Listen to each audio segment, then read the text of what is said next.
Then we have dinner, and make sure you come back. Remember, write your questions on these index cards and turn them in before the Q&A tonight, because we usually have a very good Q&A session. We never have enough time to cover all the questions, but we want to do the best we can. So write them short, concise, to the point, and in French. So, okay, this message is, I'm going to try to bring you up to speed to where we are right now with the state of anti-Semitism, which is my topic of specialty for the last 22 years. This is actually also part of a book, and I got a few left that just came out 2 weeks ago, The Normalization of Anti-Semitism, When the Oldest Hatred Becomes the New Normal. I believe that's where we are. And I also did something in this book. It's not a big book. I don't want to write big books anymore because people's attention span with the internet is so, including mine. But I want you to know that I include in this book a symposium on the relationship between Israel and the church, with contributors like, ready? Some of those names you might have heard. David Reagan? Are you in the room? Are you? Yeah, there he is.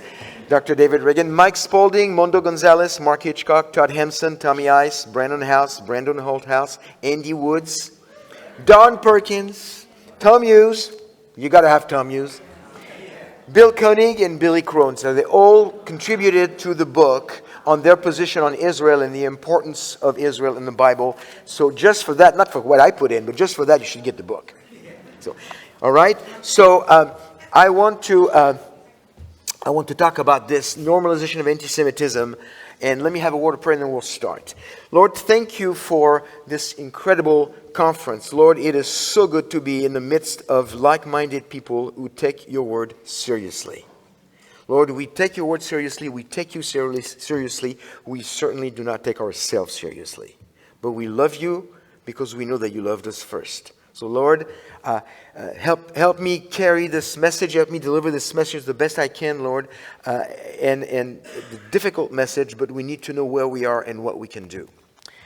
Thank you in advance, Lord. In Yeshua's name, amen. Okay, so are we on the screen? We're all good? All right. So, I like to start with a couple of definitions. If you know me, if you heard me before, you probably heard that definitions before. Here it goes. Is it fooling me? Yes. Okay, good. Anti-Semitism is the irrational, and those are two words that I'm starting to really emphasize as I speak now, moving forward. Irrational and demonic hatred of the Jewish people and of Israel, characterized by thoughts, words, and or deeds against them. Okay? Can be a combination of all three or some, but that's what it is. Anti-Semitism is the irrational and demonic hatred of the Jewish people and of Israel, characterized by thoughts, words, and or deeds against them. A definition for normalization. Normalization is the process by which something previously considered abnormal or unacceptable becomes perceived as normal. And this is not necessarily bad, okay? The normalization of diplomatic ties between two enemy countries, it's all good. But you should never have the word normalization and anti-Semitism in the same sentence. That's an oxymoron. It should be an oxymoron. But you're going to discover today that it is not. And that's very scary. So I see on the spectrum of the history of the Jewish people, I was going to say the history of mankind, but really you can't have anti-Semitism without the Jews. So the spectrum of the history of the Jewish people, which goes back to the biblical account, I see 6 different markers for anti-Semitism. And there's a divider in the middle, which is an event that marks, really, we speak of Jewish history as pre-Holocaust and post-Holocaust. It's that important of an event. So the first 3 events are started in the biblical days, theological anti-Judaism. It was a difference between the Christians and the Jews. It was not really a lot of animosity, just we don't think the same, we don't believe in the same. So it was just theological mostly, anti-Judaism, not even anti-Semitism. Then from a couple of centuries after the closing of the canon, moving all the way to the 1930s and 40s, we have what is known as classical anti-Semitism, which I describe in detail in my book, End Times Anti-Semitism. I give a whole history of anti-Semitism. Then, right at the Holocaust time, we have this racial anti-Semitism. The Jews are a race that needs to be destroyed, that needs to be annihilated, it's a vermin, a subhuman race. So that's the racial anti-Semitism of the Holocaust. Then after that, we have new anti-Semitism, and that's pretty much where everybody that I can see is parking today. They're parking on this. We are in the new anti-Semitism. They don't see anything beyond that. And that really, I think we need to refine that, define it a little more, because I see, and again, this is all developed in my book, End Times Anti-Semitism, in more details. This is the normalization is what's in this book. End Times Anti-Semitism, I make a case that it started in 2012 with an event that took place in France. That was a killing of a rabbi and 3 children in a day school in Toulouse, in the south of France. And then there's one more. So we are now in End Times Anti-Semitism, which is a part of the new anti-Semitism. And basically, the victims have been made the perpetrators, and the perpetrators have been made the victims. There's been a role reversal. That's where we are right now. There's one more. It's tribulation anti-Semitism. And that one is it's the worst of them all. We are not going to be part of it. As I shared this morning, we can do everything we can to make sure as many Jewish people do not take part in this, because we can get them saved before the rapture. They'll come with us. But that's the next one. Right now we are in End Times Anti-Semitism, and I believe that we have reached a point where we are in the normalization of anti-Semitism. So I actually just did all this. I told you all this, all those slides. So I can skip all those. Look at this. So the normalization of anti-Semitism, can another Holocaust happen? Simon Wiesenthal, the Nazi hunter, wrote in Everyday Remembrance Day, a chronicle of Jewish martyrdom. He wrote, he gave us five criteria that need to be in place for another Holocaust to be possible. Number one is hatred. I will let you decide if it's in the world, okay? Hatred, bigotry, prejudice. Check. Dictatorship, one or a few or many. Check. Bureaucracy, rigid hierarchy of bureau chief, petty officials leading to the attitude of I was just following orders. Check. Technology, I wonder. Check. A crisis, like a war, an opportune moment to act on the hatred. Check. And I lied to you, it's 6, not 5. A minority or scapegoat to be demonized, leading to its ethnic cleansing. Check. So can another Holocaust happen? Absolutely. Absolutely. Everything's in place for that. Now, I picked up this, I'm going to try to play this clip for you, just to give you an idea of where we are. This is on the streets of Florida 2 or 3 days ago. It's that recent. There's a man walking, and there's a man with a bullhorn, and the man with the bullhorn is part of an organization known as Goyim Defense League. The Goyim means the nations, okay? But this is a very anti-Semitic group. Some of you have already talked to me today. You've received flyers in your driveways with the Jews are controlling everything, the Jews are this, the Jews are that, and those are printed, most of them by the Goyim Defense League, or those banners that come from the bridge on the freeway saying that the Jews are responsible for the ills of the world, or recently things like Kanye was right. Things like that. This is the people, they're behind it. And this man, I don't know how good the sound will be, but I also put the 2 main statements that he makes as he speaks to a couple of people. I put him in print on the next slide. But let me show you this, and hopefully you will catch what he says. And let me make sure it works. You think you should be put in an oven? Are you Jewish? Oh my God. Leave our country, go back to Israel. You know where you bomb Palestinian kids? Where we fund you stupid Jews? $8 billion a year? You look like a horse. You look like a Jewish horse. Look at the horse face on this Jew. Horse face Jew. Horse face. I actually edited this because they had some language in it that I don't think I could play in this church, and it was a little longer, but it's so the two things that he said is, on the first man that was crossing the street, do you think you should be put in ovens? Reference to the Holocaust. Or, leave our country, go back to Israel where you bomb Palestinian kids. Those are two of the statements. This is 3 days ago. I should have started with that. Today, February 25th, has been declared by these people, actually, they're like, a neo-Nazis nutcase, by these people, and a few other groups have followed them. Today, as we speak, right now, has been declared as National Hate Day. I got an email on this 3 days ago, and I thought, like, really? I mean, who's behind this? I mean, obviously, it's not on the American calendar or anything like that, but they declared that this is going to be a National Hate Day, and police chiefs and I think even the FBI called Jewish community centers and synagogues all over the U.S. in the last couple of days, saying on Shabbat, on Saturday, right now as we speak, just make sure you have security. Now we don't even need this, because on a good day, it's a bad day for the Jewish people now. But now they're being really, they keep pushing. So I want to look at 10 points. And just because I was short on my first message, don't get your hopes set. This could be longer. The 10 points I'm going to try to go over. And again, you're getting the PowerPoints. Okay, if you put your name on the list, you're already getting both PowerPoints. And if you have not, make sure you put your name on the list to get this one. It's worth the your name.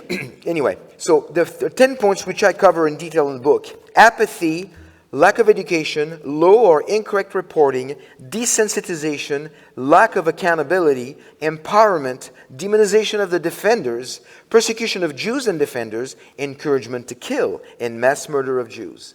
So this is what we find. This is how we get to the normalization of anti-Semitism. How many of these are actually in place? You will be shocked. You will be shocked how many are in place. So let's start down the list. Apathy. Number one, people don't seem to care about anti-Semitism unless they are directly affected through someone they know. That is the state of people in general. Now, I understand that I'm preaching to the choir. I don't know who's watching online. Okay? Hopefully, part of the choir as well, but you never know. I'm preaching to the choir, but you need this because you need to understand what you're against.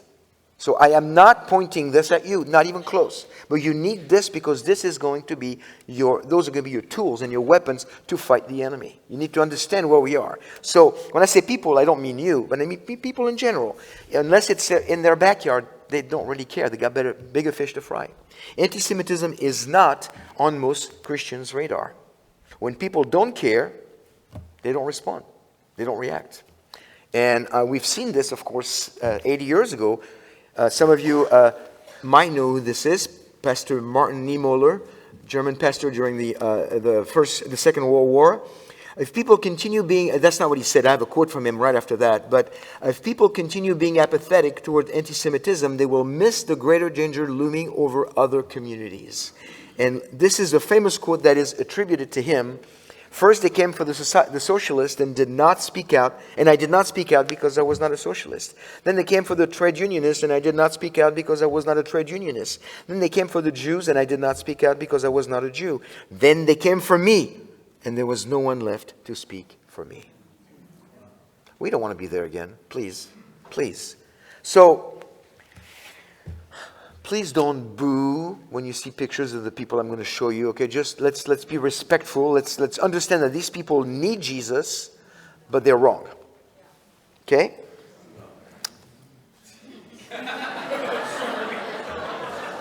Good. It doesn't take us anywhere to make fun of them or boo them. And I know we were tempted. I have my internal boo, but it's internal.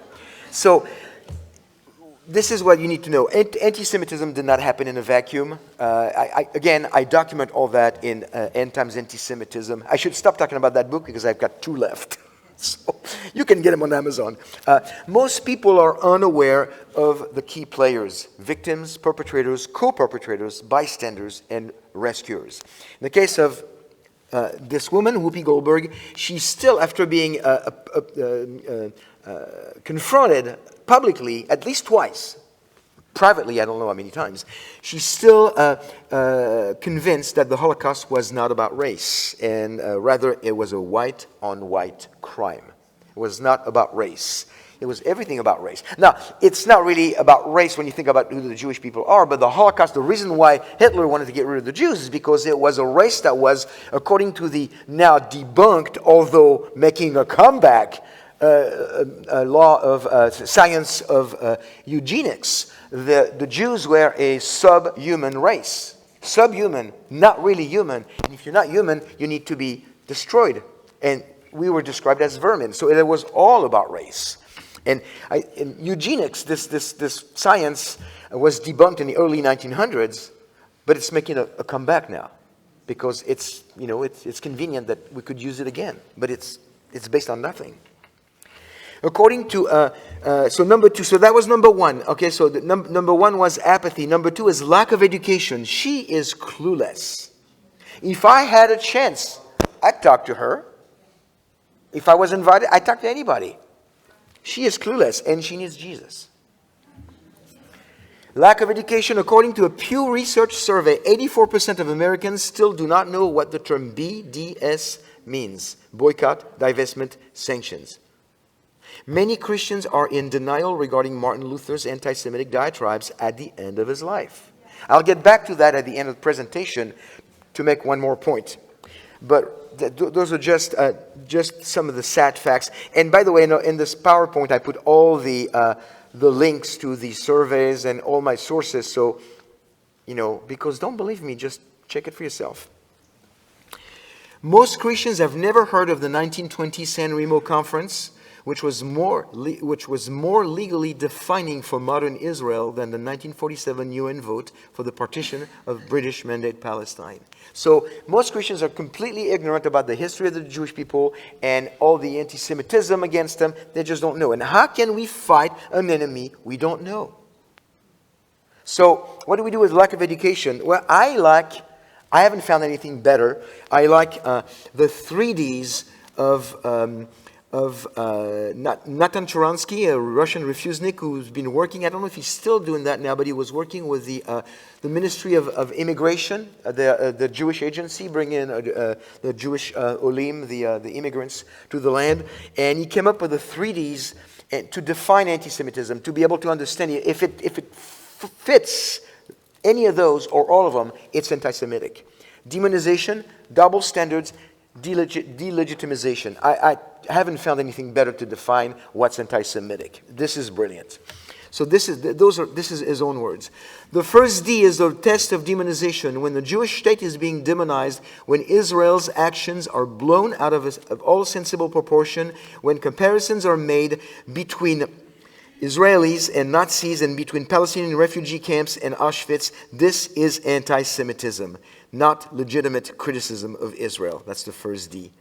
The second D is the test of double standards. When criticism of Israel is applied selectively, when Israel is singled out by United Nations for human rights abuses, while the behavior of known and major abusers such as China, Iran, Cuba, and Syria, to name just a few, is ignored, when Israel's Magen David Adom, this is the equivalent of the Red Cross, when Israel's Magen David Adom alone among the world's ambulance services is denied admission to the International Red Cross. This is anti-Semitism. When you think about how much the Jews are doing to help the world, every time there is a catastrophe in the world, the Jews are the first one from Israel to send help, to send doctors, to send nurses, to send people. Every single time, they're there. Where are the Palestinians? They're not sending anybody. Don't get me started. The third D is the test of delegitimization, when Israel's fundamental right to exist is denied alone among all peoples in the world. This too is anti-Semitism. And this, I haven't found anything better to define anti-Semitism than the 3 Ds. So it's in there for you to remember. Number 3 is reporting. Low or incorrect reporting. Some of you remember in January of 2022 in Colleyville, Texas, which is about an hour and a half west of where I live. I was there when it happened. I reported and I did a short little video for our ministry. A hostage situation at a synagogue by a Muslim man was initially declared not anti-Semitic by the local FBI director. It is not an anti-Semitic act. It's on Shabbat in a synagogue against Jews by a Muslim who wants to have another Muslim taken out of prison locally here in Fort Worth, who's a terrorist, a woman, but it's not anti-Semitic. The FBI changed its story after pressure from the Jewish community, I think 2 or 3 days later. So they changed their story. It gets worse. May 2022 in Lyon, France, 90-year-old Jewish man René Adjaj was pushed out from his 17th story window by a neighbor. The authorities initially saw no reason to suspect anti-Semitism. They came back and they said, maybe it was anti-Semitic. But why is it so hard? Why is it so hard? It's either not reported or wrongly reported. Now, I'll bring it to recently. This is like 2 days ago. February 2023, the Palestinian Campaign for the Academic and Cultural Boycott of Israel used a photo they labeled 1948 Tantura Massacre. The Tantura Massacre was something that took place in Israel at the time of the War of Independence when some Arabs died. It was a war, okay? People die in wars. And they blew it out of proportion, saying that a lot of people died, were massacred by the Jews, when in fact it was very few people. But the point is not that some people died, is the fact that they used this photo, which is a photo that has been verified to be from the Nordhausen concentration camp in Germany. It has nothing to do with the killing of the Arabs in Israel in 1948. So, do you catch the double irony? It's like it's using the wrong photo to prove their point, but they're actually taking a picture of Jewish corpses to say those are Palestinians who died at the hand of the Jews. And I did not look how far it went, but I wouldn't be surprised if the mainstream media picked up on this and think, this is terrible. Until somebody said, wait a minute, we have this from the archives, this is the wrong photo. And actually, I have to say that the Palestinian Campaign for Academic and Cultural Boycott of Israel pretty quickly said, this was the wrong photo. So they came back and they said, we apologize. I saw it. I saw the apology. So good for them. But do you know how many more photos like this are published on the internet and are just going like it's the truth? I can't even count them. I'm just showing you one example. Okay. So, low or incorrect reporting toward a solution. I'm going to try to give you something to go toward a solution, because if I just come here year after year to bring you the problem with no solution, then you're not going to go like, not that Melnick guy again.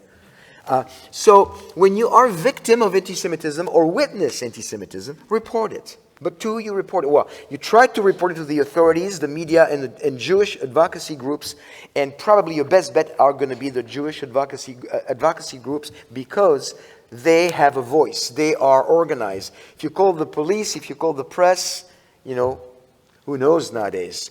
But I have, on the very end of this presentation, I put them all with their website. Some of the best ones, Stand With Us, they do really good work on campuses. The Canary Mission, also very good. Moment Magazine, they're on the left, but they have a great anti-Semitism monitor on the web. And the Committee for Accuracy in Middle East Reporting in America, CAMRA. They are all very good. You send them the information. I would add to this the ADL, but the ADL can be a little pushy, a little overreacting, so you have to be careful with the ADL. And the ADL has also become a little woke over the last few years, unfortunately. But remember, if you see low or incorrect reporting and you don't say anything, silence is complicity. You become a co-perpetrator if you don't say anything. So it's time we speak up. Desensitization is a diminished emotional response to a negative or positive stimulus. Desensitization can come both from friends and foes. It is expected from foes, but what about when it comes from friends? When we hear comments that are clearly insensitive about Jewish people, including jokes about the Jews, I just heard a joke. I was teaching a Bible study at my church last Thursday, a couple of days ago, and at the end of the Bible study, this man who's not Jewish comes to me, he goes, "Can I tell you a Jewish joke?" And I'm going like, ooh, ooh. I'm like, I said, sure, as long as it's clean and, it's not, painting the Jews in a bad way. And then he said, well, it was given to me by Chuck Missler. Some of you might remember Chuck Missler. So I said, well, he was a friend of Israel. So, so he told me the joke. And actually, it's very short, but it was funny. So it's two Jewish men. And I'll give you a clean Jewish joke. So when you said somebody, can I give you a Jewish joke? You can use that one. Two Jewish men are in an elevator, and every day they go to the same work. So they go in the elevator in the morning, they go up together, don't say a word to each other. And then at the end of the day, they work for the same company, they go back in the elevator, and they come down, and they don't say a word to each other. Two Jewish men. And they do this for 10 years. And after 10 years, one of the Jewish men says, "It has come to my attention that you and I have taken the same elevators for 10 years, and we haven't said a word to each other. Not even a hello." And the other guy goes, "You're right. How are you doing?" "I don't ask." That's a safe Jewish joke.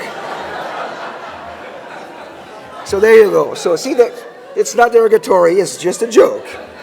But there are other jokes that I've heard even, I had people in my own family, not my side of the family, but my wife's side of the family, that would say, and I used to kind of roll my eyes and just pretend I didn't hear it, but, make joke about Jews being greedy, or I would tell that person that I got a good deal on something, and you would look at me and say, "Rub your nose," like Jews have big nose.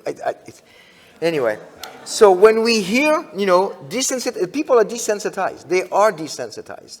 I have that story in the book. I had a pastor at a church in Washington State years ago when I was a new believer, and I was just finished telling another pastor friend of mine in the pews about the fact that Christians, and that's like 25 years ago, okay, maybe 30, that Christians are desensitized when it comes to Jewish people.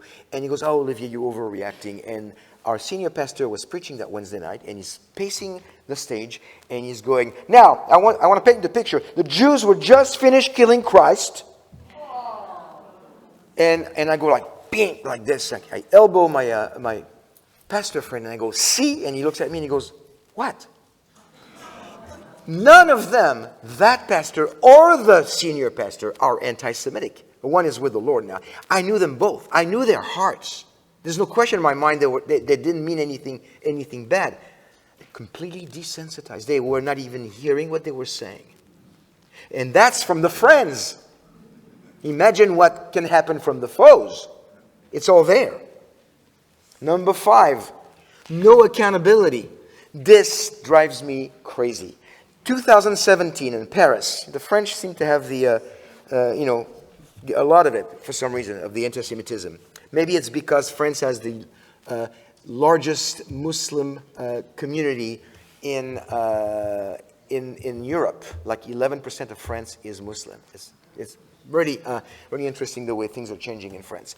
May 2017 in Paris, a retired Jewish doctor, Sarah Halimi, was thrown out of a second floor, or at least it's not the 17th floor. Well, thrown out of the second floor window by her neighbor Kolibi Traore, screaming Allahu Akbar. This is Kolibi Traore. In 2021, in Paris, Halimi killer Kolibi Traore was not even put on trial. No accountability. Not put on trial after the French Cour de Cassation, which is the equivalent of the American, the highest court, the Supreme Court. That's the French Supreme Court. After the French Cour de Cassation deemed him not responsible since he was high on cannabis when he acted. So what the message it's sending people, and believe me, that message was loud and clear. If you want to kill a Jew, just make sure you smoke a joint. What else do you hear from that? And here's the irony. In France, if you throw a cat or a dog, your pet, through the window, you get up to €70,000 euro fine and up to 5 years in prison. But if you throw a Jew through the window, smoke a joint, you'll walk free. It took place in 2017. It took them 4 years to realize we're not going to trial him. It's not worth it. So in 2021, he walked free. No accountability. Still under no accountability, Campus Intifada or Campus Jihad. Over 200 American colleges facilitate conferences and seminars led by anti-Semites and pro-Palestinian speakers while boycotting and blocking any event about Israel or Zionism. Okay, this is becoming a big problem, and the problem is that our kids don't know how to defend themselves. The Christians don't really know how to defend their Jewish friends. The Jewish people are forced to not have a voice, and the pro-Palestinian narrative is just running rampant. There's no balance, so it's very scary. And of course, even our Christian kids and grandkids. We live in an era where most people don't read their Bible anymore, so they don't have a Bible education. You know the danger of sending your kids to college. I'm not going to tell you. It's very dangerous. So, U.S. bipartisan task force requested by Congress in 2022 identified the problem. It formed committees to discuss the strategy, gather statistics, implement very little, and almost zero enforcing. It was just on paper. It's all on paper. And that's very, very sad. It's all those things are like, a task force for this and a task force for that. In the meantime, Jews are being beat up on the streets. In Brooklyn, everywhere. It's okay, let me keep moving because you're not listening fast enough. So toward a solution, it's a little bit of the same like prior. When you are made aware of the lack of accountability, you should also report it to authorities, media, Jewish advocacy group, such as the ones that I've already mentioned. And please don't think that you reporting to those Jewish groups, which I think is probably your best bet, don't think it's going to go unnoticed. They do have a voice. Number 6, empowerment. The result of the lack of accountability is the empowerment of the perpetrators and an increase in anti-Semitic crimes. According to the ADL, anti-Semitic incidents reached an all-time high in 2021, 34% increase over 2020. Attacks against synagogues increased by 61%. 2022 will most likely break the 2021 record. We don't have the numbers yet. They're still tallying them. When you are made aware of the empowerment of anti-Semites, do not let them intimidate you. Know the law so you can warn people and report the culprits. The bottom line, friends, is we have to start speaking up. Because once we're taken, we can't speak up anymore. And it is our duty to speak up against this kind of anti-Semitism and to really show our Jewish community that we care. Because if you say, I'm Christian, I love the Jewish people, I love Israel, and when those things happen, nothing happens, you don't speak up, they're going to go like, yeah, it's all talk. Demonization of the defenders. The current polarization of America makes it very difficult to dialogue or speak up to defend people on any subject. Civility seems to be a thing of the past. Have you noticed? We can no longer, I don't know about you, but it's really hard to agree to disagree. You talk about anything with somebody who has a different view, they start putting labels on you. Those who choose to defend the victims of anti-Semitism are exposing themselves. I want to warn you. The right thing to do is to speak up against anti-Semitism, but I want to warn you, you're not going to make friends. With the Jewish people you will, but it's not popular. We must take a side and defend it. Something very sobering I saw the other day online, and I just stole it because that's what I do. Those who hid Anne Frank were breaking the law. Those who killed her were following it. Just let that sink in. Because this is where it's coming. It's coming to having to make choices like that. So the demonization of the defenders, you are not going to be liked. If you help the Jewish people, you're not going to be liked, but it's the right thing to do. Of course, we don't just love Israel, love the Jewish people, and help them because the Bible says that the Jewish people are the chosen people, they're special. We do it because we want to make sure that we are given a chance to make a connection, and any opportunity we have, we want them to know we do it because of what Jesus did for us and what He can do for them. Helping, let me make something very clear.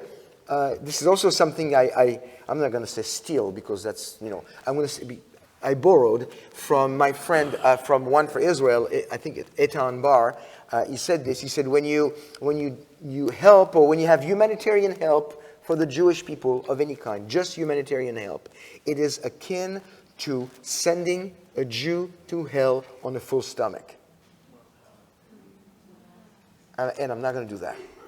And I know you're not going to want to do that. Number 8, increased persecution of Jews. 3 more, and we have time to finish. What's wrong with me? I'm on time twice now. Increased persecution of Jews. Starting in the mid-1930s, the persecution of Jews was mandated, encouraged, and even rewarded. Persecution can be physical or verbal. Paris, December 2022, Paris again, a TV guest is publicly criticized for wearing his kippah, his yarmulke, skull cap, on the set in a news report, and he asked to keep his religion to himself. I have the whole clip, but it's in French, but it made me laugh because the guy is sitting next to this lady, and the lady looks at him and she goes, "Why do you have to wear a yarmulke?" On the news. "Why do you have to wear a yarmulke?" And he goes, did you wear it on the show because we're talking about a Jewish topic? And he goes, "No, I wear it every day. I don't put it on or off. I wear it everywhere." And she goes, "Can you just keep your religion to yourself?" We're in France, which is, a secular country. They're separate. You cannot wear anything in school or whatever. So she says, "Can you just keep it to yourself? We're in France." And he goes, "What do you mean keep it to myself? I'm from Israel. My name is Cohen." So, he had a good comeback, and he didn't take it off, by the way. He didn't take it off. But it's tragic. On national TV, during a live show, this woman looks at him and she goes, "Take off your yarmulke. We don't need to see that you're Jewish." Wow. That was in last December. Some of you might have heard that. UC Berkeley Law Schools in 2022, the end of 2022, decided to develop a Jewish-free zone on campus. The move was eerily reminiscent of the Judenfrei Nazi Germany, the Jew-free Nazi Germany. Some of the language, and I wrote an article on my blog. I invite you to go see it, newantisemitism.com. Some of the language used by the law schools was very concerning, and I quote them. "In the interest of protecting the safety and welfare of Palestinian students on campus," and they insert the end, there was like 9 different organizations, so they put the name there. So, "In the interest of protecting the safety and welfare of the Palestinian students on campus, this organization will not invite speakers that have expressed and continue to hold views or host, sponsor, promote events in support of Zionism, the apartheid state of Israel, and the occupation of Palestine." So I recommend, and that one I stole from Andy. I recommend that we take the Daniel approach. I've been teaching Daniel at my Bible study, and I'm never going to finish it because I'm basing it on this study, and he's got 60 one-hour videos. And that's probably the short version. So, but in the book of Daniel, in Daniel 3, I just really love, this has to be, if you trust the Lord, if you are in Messiah, if you know He's got you, does He have your back? Yes. I didn't hear you. Yes. Okay, so listen to this. Daniel 3:16 through 18. Shadrach, Meshach, and Abednego replied to the king, "O Nebuchadnezzar, we do not need to give you an answer concerning this matter." And, they were asked to bow to the statue and worship the statue of Nebuchadnezzar. "If it be so, our God whom we serve is able to deliver us from the furnace of blazing fire. And he will deliver us out of your hand, O king. Here comes a clincher. But even if he doesn't, let it be known to you, O king, that we are not going to serve your gods or worship the golden image that you have set up. My God is the same if he comes through or if he doesn't come through. It doesn't mean he doesn't love me. His timing is perfect. Amen. Whatever he decides is perfect. And I know he loves me. Why? Because he sent his son to die for me. Yeah. That's the ultimate sign of love. Death and resurrection, remember? Those two words are together.